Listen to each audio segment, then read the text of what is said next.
Victoria Blackstone was about to lose everything, and she didn't even know it.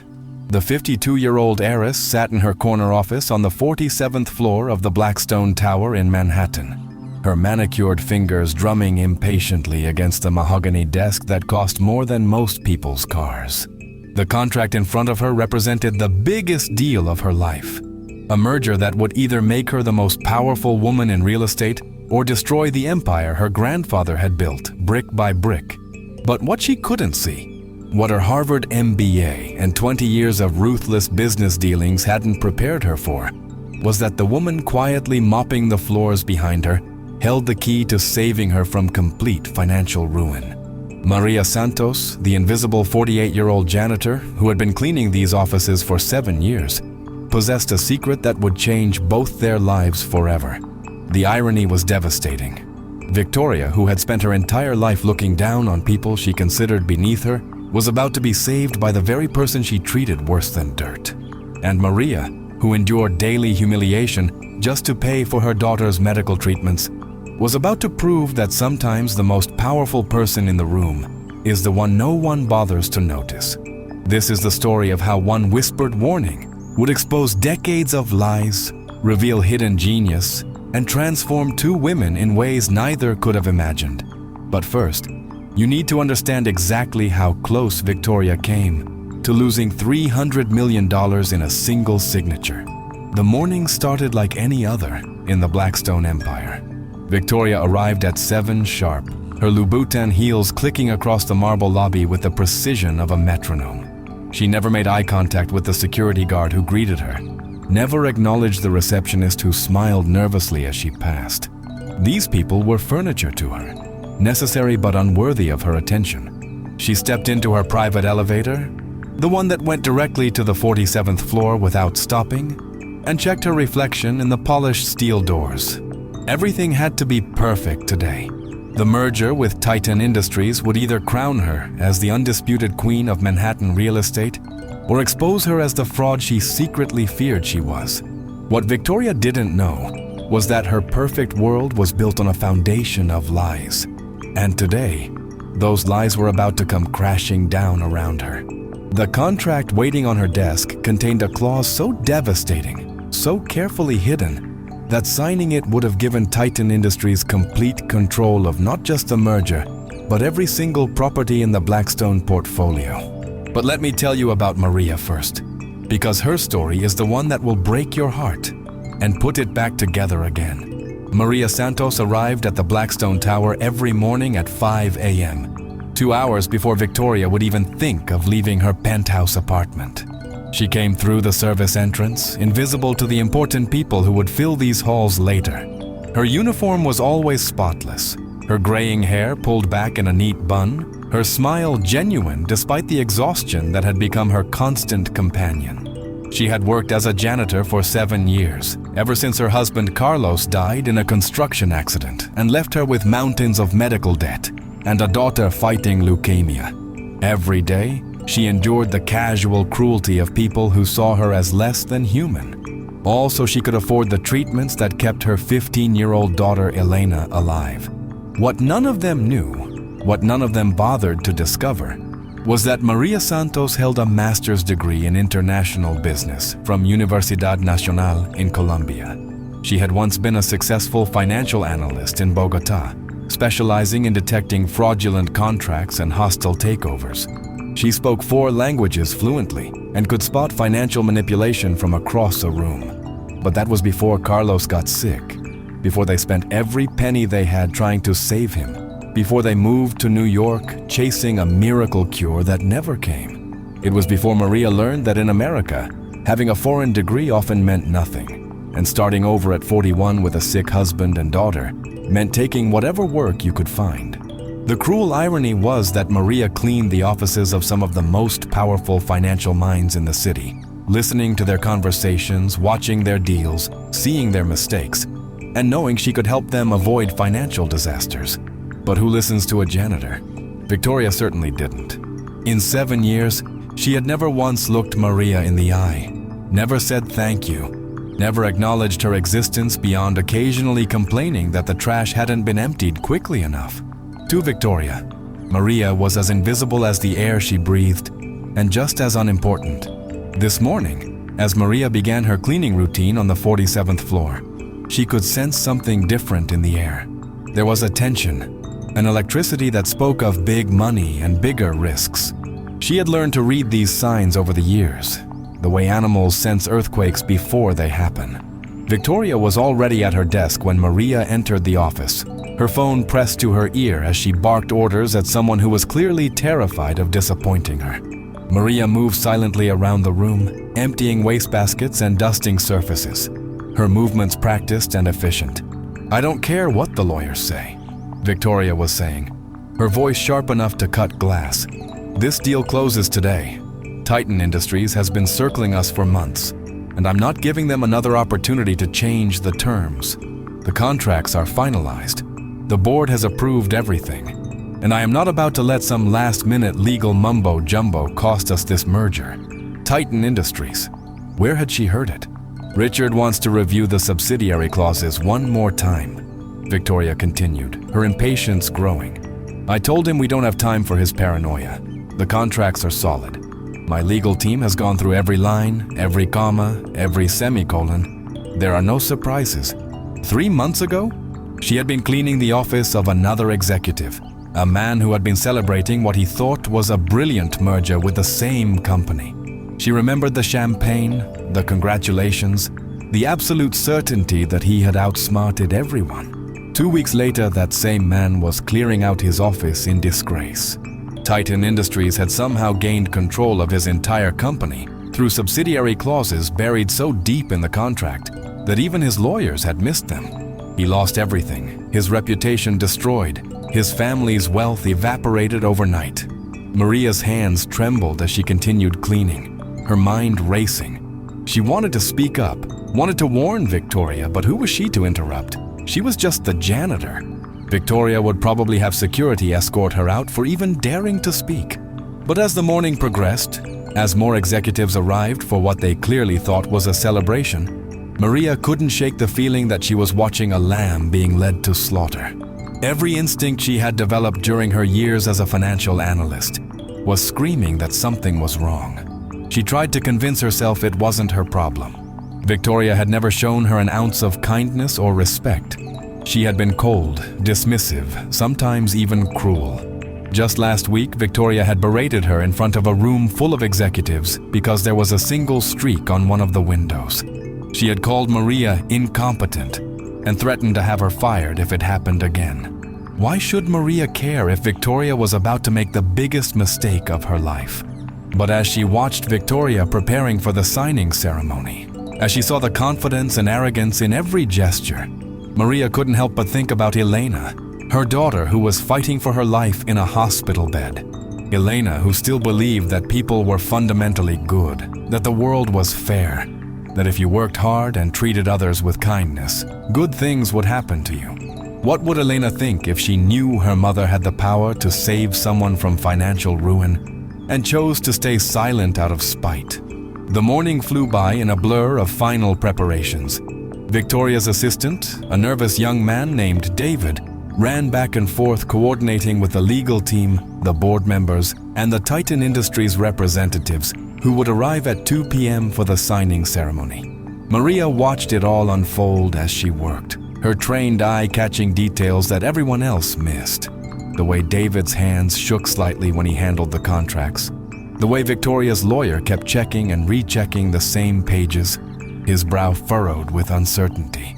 The way the Titan Industries preliminary team had arrived early and spent an unusual amount of time reviewing building schematics and property records. All the signs were there, the same signs she had seen 3 months ago, the same patterns that had preceded that other executive's downfall. But nobody was paying attention because they were all too focused on the prize to see the trap. At 11:30, Victoria called David into her office. "I want you to prepare a press release," she said, her voice filled with triumph. "Make sure it emphasizes how this merger positions Blackstone Industries as the dominant force in Manhattan real estate. I want every newspaper, every business journal, every financial blog to know that we're no longer just players in this game. We are the game." Neither of them noticed Maria, who was quietly organizing the supply closet just outside the office door, her heart sinking with every word she heard. By noon, the entire 47th floor was buzzing with excitement. Senior executives who rarely left their own offices were gathering in the conference room, their assistants bringing champagne and catered lunch from the city's most exclusive restaurant. Everyone was treating this like a victory celebration, but Maria felt like she was watching a funeral procession. At 12:15, Victoria's personal lawyer, Richard Morrison, arrived looking troubled. Maria had seen him many times over the years, always carrying himself with the confidence of a man who charged $800 an hour and was worth every penny. But today, something was different. His usual swagger was replaced by nervous energy, and he kept checking his watch as if he wished he were anywhere else. "Victoria," he said as he entered her office, "I really think we need to postpone this signing. I've been going through the Titan contracts again, and there are some subsidiary clauses that concern me. The language is deliberately complex, almost like they're trying to hide something. Your paranoia is going to cost us the deal of the century. I pay you to find problems, not to create them. The contracts are fine." He gathered his papers and left the office without another word, but Maria could see the defeat in his shoulders, the way a good man looks when he's been forced to choose between his principles and his livelihood. And that's when Maria knew she had to act. The problem was that she had no idea how to approach Victoria without risking her job. And losing this job would mean losing Elena's medical insurance. She was trapped between her conscience and her daughter's life, and the weight of that choice was crushing. As 1 o'clock approached, the energy in the office reached a fever pitch. Victoria was holding court in the conference room, regaling the gathered executives with stories of how she had outmaneuvered Titan Industries at every turn, how she had used their own aggression against them to secure terms that were beyond favorable. "They think they're sharks," Victoria was saying, her voice carrying the absolute confidence of someone who had never truly failed at anything. "But they're about to learn that there's always a bigger fish in the ocean. By the end of today, Titan Industries will be working for us, not the other way around." But Maria, who was refilling water glasses at the far end of the room, felt sick to her stomach because she could see the truth that none of them could see. Victoria wasn't the shark in this scenario. She was the bait. At 1:30, the Titan Industries delegation arrived. Maria was in the hallway when the elevator doors opened, and what she saw confirmed her worst fears. These weren't people coming to negotiate or celebrate a mutual partnership. These were people coming to collect a prize they had already won. The lead representative, a cold-eyed woman named Sarah Chen, carried herself with the quiet confidence of someone who had never lost a business battle. Her team moved through the building like they already owned it, which, Maria realized with growing horror, they probably would in about 30 minutes. Maria found herself standing outside the conference room as the final preparations were made. Through the glass walls, she could see Victoria at the head of the table, radiant with confidence, surrounded by her team of executives and lawyers who believed they were about to witness history. But Maria could also see the Titan Industries team, and the expressions on their faces told a completely different story. They looked like hunters who had spent months setting the perfect trap, and were now watching their prey walk willingly into it. The contracts were spread across the table, hundreds of pages of legal documents that represented months of negotiations. Victoria's team had reviewed them dozens of times. Her lawyers had signed off on every clause, and her board of directors had unanimously approved the deal. But Maria knew something that none of them knew. She had seen this exact scenario play out before, and she knew how it ended. In less than an hour, Victoria Blackstone would sign documents that would give Titan Industries control of a real estate empire worth over $300 million. And the most heartbreaking part was that it could all be prevented with a single conversation, if only someone would listen to the janitor. As the clock ticked toward 2 o'clock, Maria made a decision that would change everything. She couldn't stand by and watch another person's life be destroyed, not when she had the knowledge to prevent it. Elena had taught her that being kind wasn't always easy, but it was always right. She took a deep breath, straightened her shoulders, and walked toward the conference room where Victoria Blackstone was about to make the biggest mistake of her life. But what she didn't know was that her intervention was about to uncover a conspiracy that went far beyond a single fraudulent contract, and that saving Victoria's fortune would end up revealing secrets that would shake the foundation of Manhattan's business elite. The door to the conference room seemed to weigh 1,000 pounds as Maria approached it. Every step felt like walking toward her own execution, because she knew that speaking up would likely cost her everything. But Elena's voice echoed in her mind, the words her daughter had spoken just last week from her hospital bed. "Mama," Elena had said, her voice weak from chemotherapy but her spirit unbroken. "You always tell me to do the right thing even when it's hard, especially when it's hard." Victoria's expression was particularly cold, her eyes narrowing as she recognized the janitor who had dared to interrupt the most important meeting of her career. "What are you doing here?" Victoria's voice could have frozen the Hudson River. "This is a private meeting. It's urgent. I know you don't have any reason to trust me, but if you could just give me 2 minutes, I'm curious to hear what the help has to say about our business deal." 2 weeks later, Titan Industries owned his entire company through subsidiary transfer clauses hidden in sections 47 through 51 of the contract. The key clause was buried in the subsidiary asset transfer section, written in legal language so complex that even experienced lawyers would miss it. It looked like a standard operational agreement, but it actually gave Titan Industries the right to assume control of any subsidiary company that represented more than 30% of the parent company's asset value. How could you possibly know about specific contract clauses? For 7 years, Victoria had looked right through Maria, seeing only a uniform and a mop, never bothering to discover the person underneath. "This is ridiculous," Victoria said, but her voice lacked its earlier confidence. "You're a janitor. You clean toilets. What could you possibly know about international business contracts?" But she thought of Elena again, of all the nights her daughter had helped her practice English, of all the sacrifices they had made together, and she found her voice. "You're right, Ms. Blackstone. I am a janitor. I've been cleaning your office for 7 years, listening to your conversations, watching your deals, learning your business inside and out. But before that, I was Maria Santos, Senior Financial Analyst at Corporación Nacional in Bogotá. I specialized in detecting contract fraud and preventing hostile takeovers. My Colombian credentials weren't recognized here, and starting over at 41 with a sick child meant taking whatever work I could find. It looks like a standard operational transfer clause, but if you read it carefully, it gives Titan Industries the right to assume majority control of any subsidiary that represents more than 25% of Blackstone Industries' total asset value. And here," Maria continued, pointing to another section, "Section 52 establishes that for the purposes of this agreement, individual property holdings are classified as subsidiaries if they exceed $50 million in value. Blackstone Industries has at least 6 properties that exceed that threshold, approximately 85% of your total asset portfolio." Maria finished.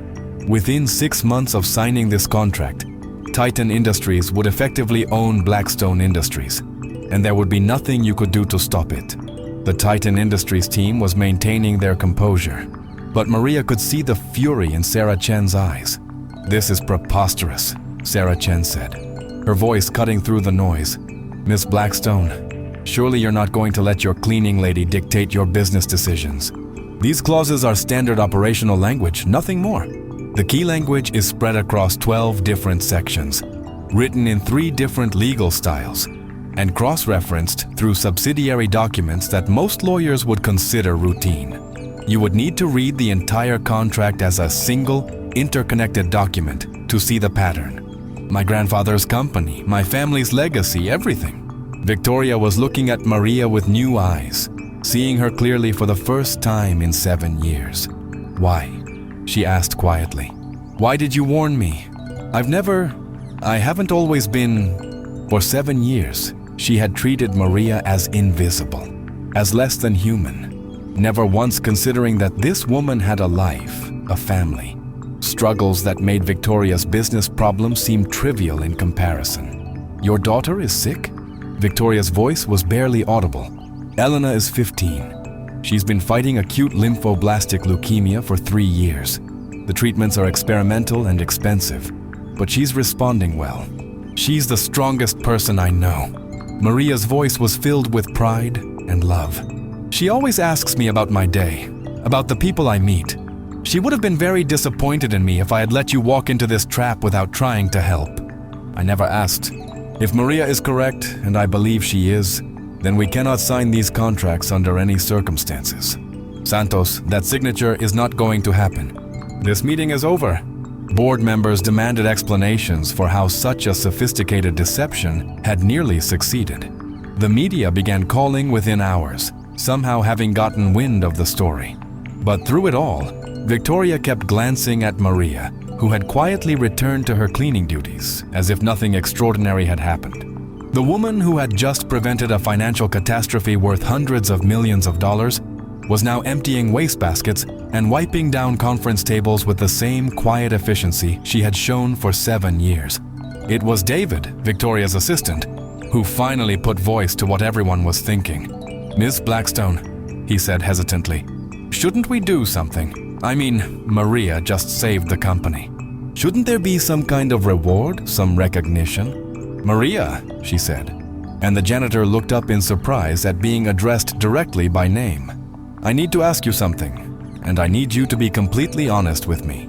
"I would be honored to, Miss Blackstone, but I need to be honest with you too. I would need time off for Elena's treatments, and I would need health insurance that covers experimental procedures. I know that's a lot to ask. It's the absolute minimum of what you deserve." But she also couldn't have known that Maria's intervention had set in motion a chain of events that would expose a conspiracy reaching far beyond Titan Industries, one that involved some of the most powerful people in Manhattan, and threatened to destroy not just companies, but lives. The real story was just beginning, and it would test everything both women thought they knew about loyalty, justice, and the price of doing the right thing in a world where power and money seemed to be the only currencies that mattered.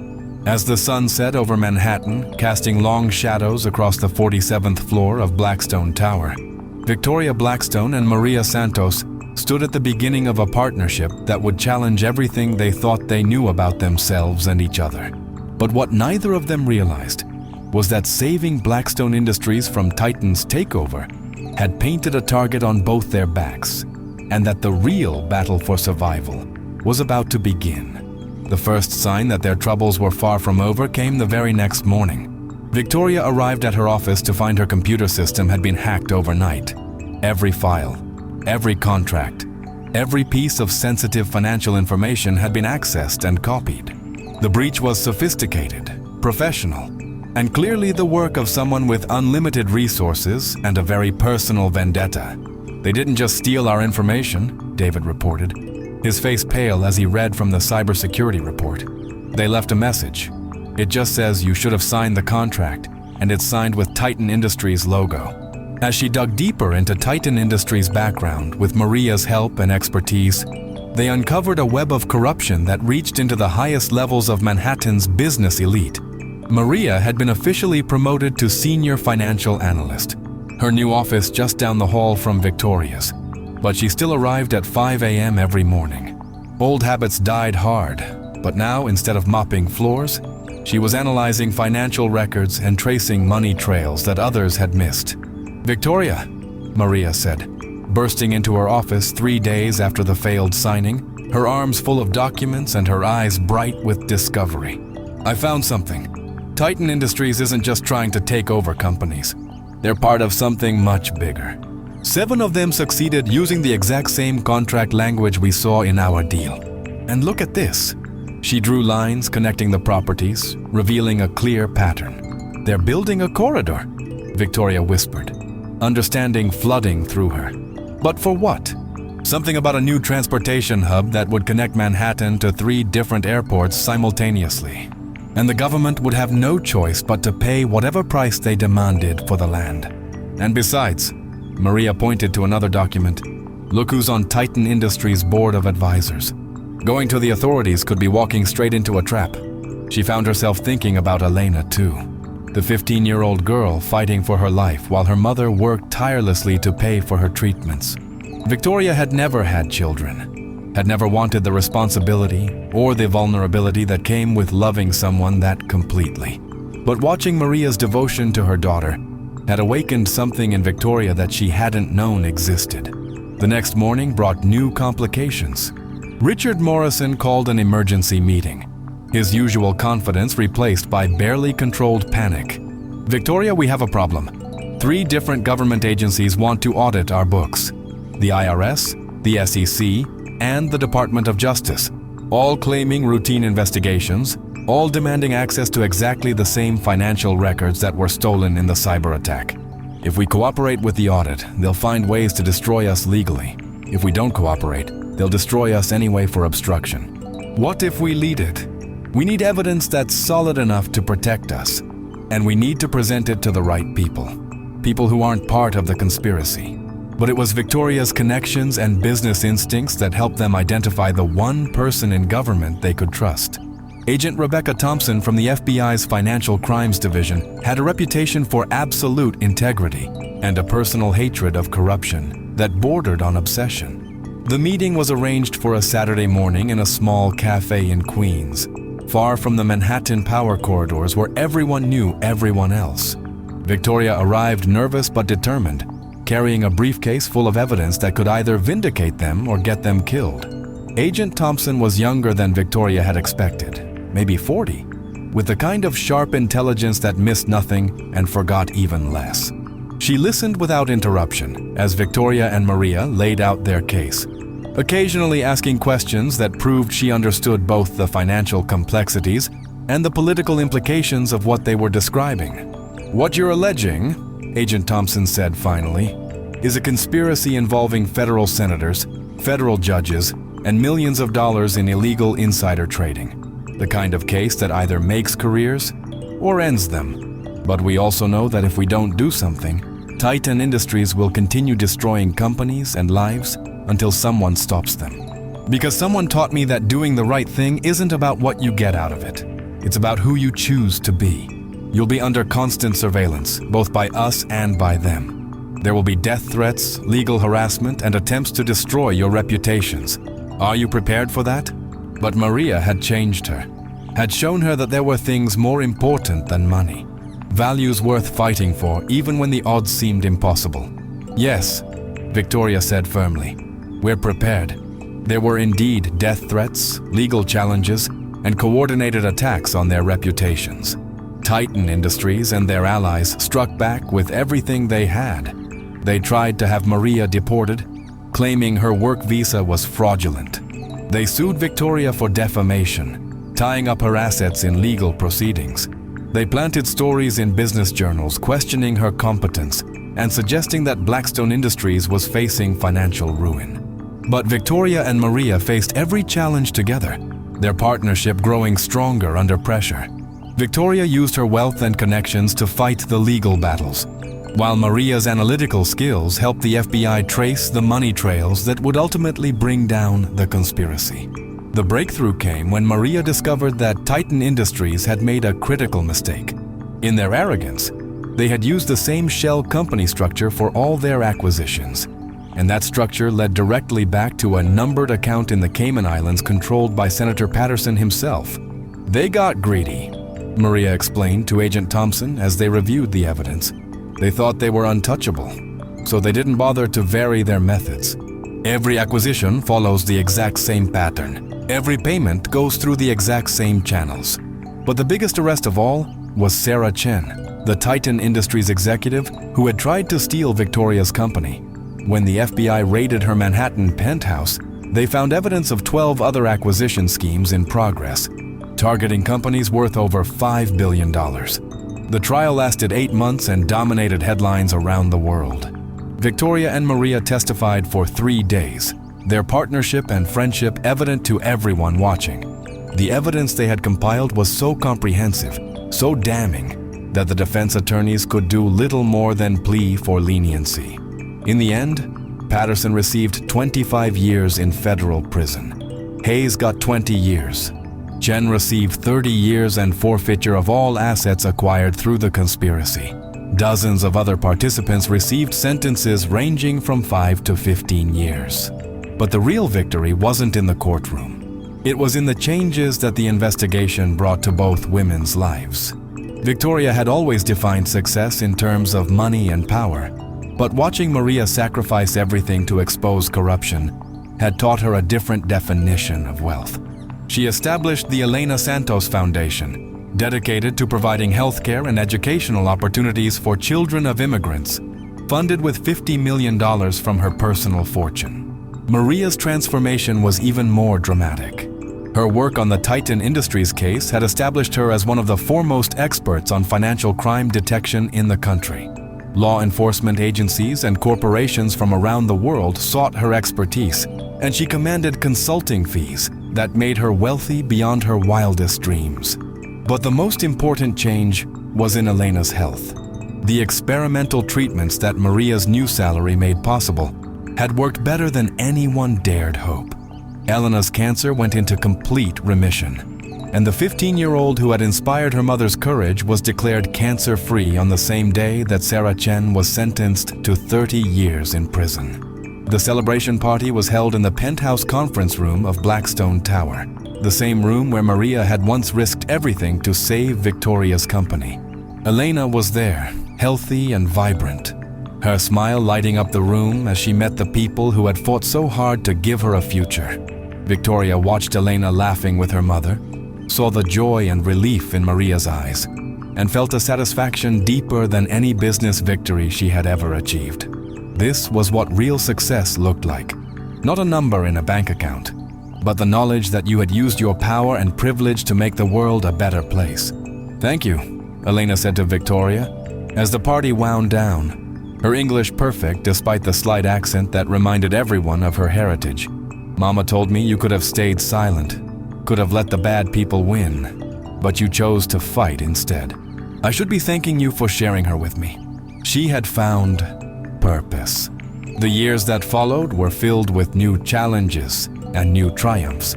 Victoria and Maria became partners in every sense of the word, building Blackstone Industries into not just a profitable company, but a force for positive change in the world. They established ethical business practices that became models for other corporations, created scholarship programs that helped thousands of immigrant families, and used their platform to advocate for justice and equality. Elena thrived, becoming an honor student and a passionate advocate for other children fighting serious illnesses.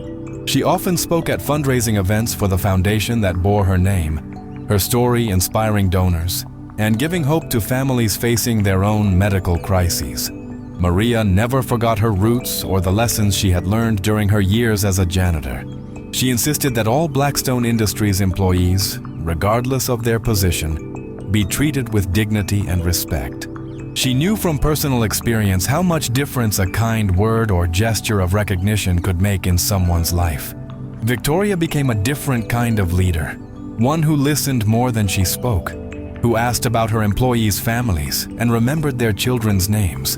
The woman who had once been feared for her coldness became respected for her fairness and admired for her willingness to fight for what was right. The transformation wasn't always easy. There were setbacks and challenges, moments when the old Victoria threatened to emerge under pressure. But Maria was always there to remind her of who she had chosen to become. And Elena's example showed them both what they were working toward. 5 years after that fateful day when Maria had risked everything to save Victoria's company, they stood together at the groundbreaking ceremony for the new Elena Santos Children's Hospital, funded entirely by the foundation they had built together. Elena, now 20 and pre-med at Columbia University, helped break ground on a facility that would provide free healthcare to children, regardless of their family's immigration status or ability to pay. "Do you ever wonder what would have happened if you hadn't spoken up that day?" Victoria asked Maria as they watched Elena pose for pictures with the construction crew. Maria smiled, her eyes following her daughter who was laughing with the workers, many of whom spoke Spanish and shared stories of their own family's struggles. "I try not to think about the paths we didn't take. I'm too grateful for the one we did. The path they had chosen hadn't been easy, but it had led them to this moment, to a future where their actions would continue making a difference long after they were gone." As they stood there watching Elena, surrounded by the evidence of how much good they had been able to accomplish together, Victoria felt a peace she had never known was possible. She had learned that true wealth wasn't measured in dollars or properties, but in the lives you touched and the positive change you created in the world. Maria had taught her that everyone deserves to be seen, to be heard, to be valued for who they are, rather than dismissed for what they appear to be.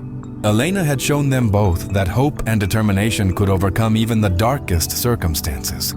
Together, they had proven that when people choose to do what's right, even against impossible odds, miracles can happen. The janitor who had been invisible for 7 years had become one of the most respected financial analysts in the country. The arrogant millionaire who had looked down on everyone around her had become a champion for justice and equality. The sick child who had inspired her mother's courage had grown into a healthy young woman dedicated to helping others. And the conspiracy that could have destroyed hundreds of lives had been exposed and stopped by 2 women who refused to stay silent when they witnessed injustice. It was a reminder that sometimes the most powerful person in the room is the one everyone else overlooks, and that the courage to speak truth to power can change not just individual lives, but the entire world. As the sun set over Manhattan, casting long shadows across the construction site where the Children's Hospital would soon stand, Victoria Blackstone and Maria Santos walked side by side toward their car, their friendship forged in crisis and strengthened by shared purpose. Behind them, Elena Santos was still talking with the construction workers, her laughter carrying on the evening breeze, a sound full of hope and possibility, and the absolute certainty that tomorrow would be better than today. That's what real success sounds like. Not the click of heels on marble floors or the rustle of money changing hands, but the laughter of a child who almost didn't live to see her 20th birthday, now planning to spend her life saving other children just like her. It's the sound of dreams coming true, of justice being served, of ordinary people choosing to do extraordinary things when it matters most. And it all started with a janitor who refused to stay silent when she saw someone about to make the biggest mistake of her life. If this story moved you, if it reminded you that everyone deserves to be seen and heard and valued, then subscribe to our channel and hit that notification bell. Because there are more stories like this one, stories of ordinary people doing extraordinary things, stories that prove that hope and courage and kindness can change the world.